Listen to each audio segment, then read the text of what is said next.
শুভ সকাল প্রত্যেককে, তোমাদের সকলকে আমার আরো একটি নতুন ভিডিওতে জানাই হার্দিক শুভেচ্ছা অভিনন্দন। আজকে আমি নবম শ্রেণীর একটা উল্লেখযোগ্য কবিতা খেয়া কবিতা নিয়ে আজকে আমি একটা ডেমো ক্লাস করতে চলেছি। আমি এর আগে একটা ডেমো ক্লাস দিয়েছিলাম, সেটা যথেষ্ট বড় হয়ে গেছিল, তাই আমি একটু চেষ্টা করছি ছোটভাবে করার। তো যদি ভিডিওটা ভালো লাগে তাহলে আপনারা প্রথম থেকে শেষ পর্যন্ত দেখবেন, আর পরবর্তী কার কোনটা ভিডিও লাগবে সেটা অবশ্যই কমেন্ট করে জানাবেন, আর আমার এই চ্যানেলের সাথে জুড়ে থাকবেন। তো আমি সরাসরি আজকের ডেমোটা করার চেষ্টা করছি। ধন্যবাদ স্যার, ধন্যবাদ ম্যাম, আমাকে আমার একটা পছন্দ মতো ডেমো ক্লাসের সুযোগ করে দেওয়ার জন্য। আমি কি এই কক্ষটাকে একটা আদর্শ শ্রেণী কক্ষ মনে করে পড়াতে পারি? সুপ্রভাত শিক্ষার্থীরা, তোমরা প্রত্যেকে ভালো আছো? আচ্ছা বেশ, আমিও না অনেক ভালো আছি। আজকের তারিখ কত? আজকের তারিখ হচ্ছে 1/11/2025, নবম শ্রেণীতে, তাই না? আজকের আমাদের বিষয় হবে বাংলা। আচ্ছা সুপ্রিয়া, তুমি কয়েকটা যানবাহনের নাম বলো তো। হ্যাঁ বলো। হ্যাঁ, ট্রেন হবে, আর বাস হবে, আর কি হবে বলো। আচ্ছা কয়েকটা জলপথের নাম বলো। জাহাজ, আর কি হবে? নৌকা। খুব সুন্দর বলেছো। তাহলে আজকে আমি তোমাদের নৌকা বিষয়ে একটা কবিতা পড়াবো। তার আগে আমরা বলো তো, এই নৌকার কাজ কি?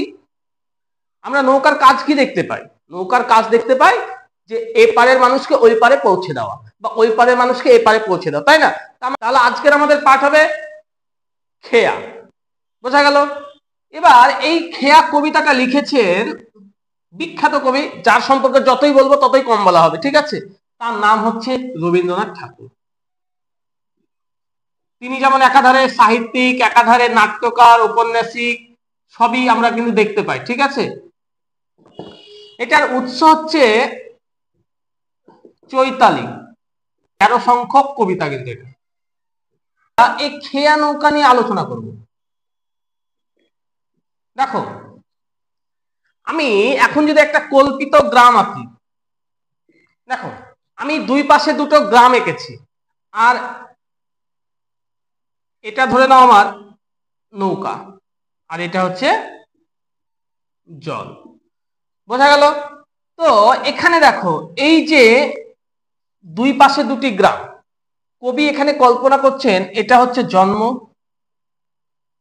আর এটা হচ্ছে মৃত্যু। আর এই যে নদীর স্রোত, এই যে নদীর স্রোত, এটাকে কবি বলছে জীবন প্রবাহ। দুই পারে দুটি গ্রাম আছে, এদের মধ্যে কিন্তু জানাশোনা আছে, মানুষ জন্ম নিলে মৃত্যু হবে, এটা তো আমাদের জানাশোনা আছে নাকি? তার মানে এমন কেউ আছে যে জন্ম নিয়েছে কিন্তু মরেনি? নিশ্চয় নেই। তাহলে জন্মিলে মরিতে হইবে এই ভুবনে, সেই রবীন্দ্রনাথেরই একটা বিখ্যাত লাইন, তাই না? তাহলে জন্ম যেমন সত্য, মৃত্যুও কিন্তু চিরসত্য।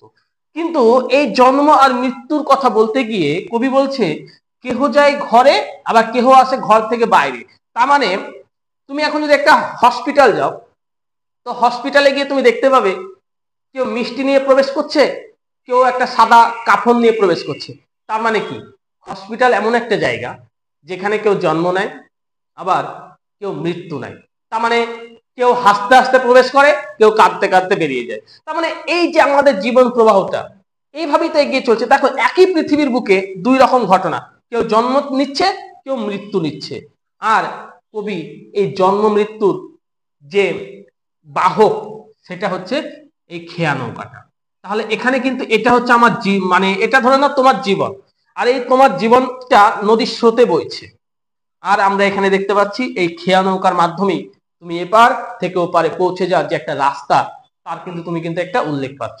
তো এই দুই পাশে দুই গ্রাম জানাশোনা আছে, আর এটা চিরদিন নদীর স্রোতে চলে।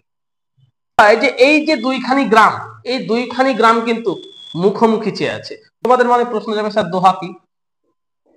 দোহা মানে হচ্ছে ফেস টু ফেস, অর্থাৎ সামনাসামনি একে অপরকে দেখা। দেখো, একে যেন দেখছে, জন্ম মৃত্যুর জন্য অপেক্ষা করছে, আর মৃত্যু জন্মের জন্য অপেক্ষা করছে। যেমন একটা ব্যাপার হয় না, একে অপরের জন্য অপেক্ষা করা, এখানে কিন্তু সেটাই। তো এখানে দেখো, আমরা প্রতিদিন দেখি যে মানুষ কেউ ঘর যায়, ঘর থেকে বাইরে বেরিয়ে আসে, আর এভাবেই এই যে খেয়া নৌকাটা চিরদিন চলে নদীর স্রোতে। আর এই আনাগোনাটা কখন করে জানো? সকাল থেকে সন্ধ্যা হইতে করে আনাগোনা। জন্ম যখন নিয়েছি তখন আমাদেরকে অনেক বাধা বিপত্তি অতিক্রম করেই কিন্তু সামনের দিকে এগিয়ে যেতে হবে। তাই আমাদের এই যে জীবন প্রবাহটা আছে, এখানে কিন্তু কবি বলতে চাইছে চারিদিকে কত দ্বন্দ্ব, তাই না? কারো সিংহাসন ফুটে তো টুটে, এরকম একটা ব্যাপার আছে। আর হলাহল মানে কি বলতো? বিষ। কি বললাম সুজয়? হলাহল মানে কি? বিষ। আর অমৃত মানে বুঝতেই পারছো, অমৃত মানে অমৃত রস, যেটা পান করলে মনের সমস্ত দুঃখ দূর হয়ে যায়, তাই না? এই কবিতাটার মূল বিষয় হচ্ছে এই জন্ম আর মৃত্যুর প্রসঙ্গটাকে কিন্তু কবি খেয়া নৌকার মাধ্যমে বোঝাতে চেয়েছে। আর আজকের আমাদের এই খেয়া তারই কিন্তু একটা বার্তা কিন্তু দিয়েছে। তো মোটামুটি কবিতাটা বুঝতে পারলে? আচ্ছা ঠিক আছে। যদি ভিডিওটা ভালো লাগে তাহলে অবশ্যই একটা লাইক, কমেন্টস ও বন্ধুদের মধ্যে শেয়ার করে দেবে।